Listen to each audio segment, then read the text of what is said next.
रसवन्दित सुन्दरि माधवि चन्द्र सहोदरि हेममयि मुनिगणवन्दित मोक्षप्रदायिनि मञ्जुळभाषिणि वेदनुते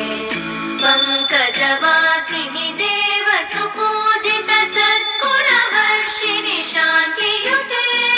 जय जय हे मधुसूदन कामिनि आदिलक्ष्मि जय पालय माम्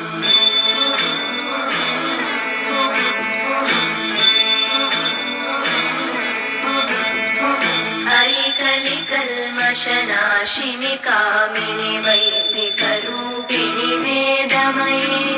क्षीरसमुद्भव मङ्गलरूपिणि मन्त्रनिवासिनि मन्त्रनुते मङ्गलदायिनि अम्बुजवासिनि देवगणाश्रितपादयुते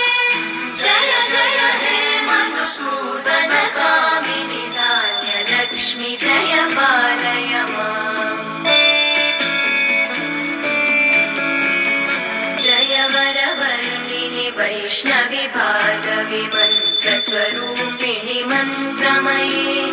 सुरगणपूजित शीघ्रफलप्रद ज्ञानविकासिनि शास्त्रनुते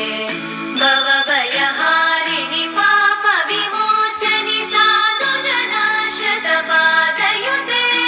जय जय हे मधुसूदन कामिनि धैर्यलक्ष्मि जय पालय माम्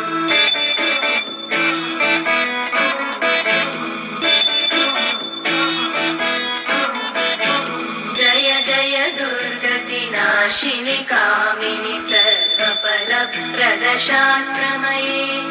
रथगजतुरगपदादिसमानुत परिजनमण्डित लोकनुते हरिहर ब्रह्म सुपूजित सेवित तापनिवारिणि पादयुते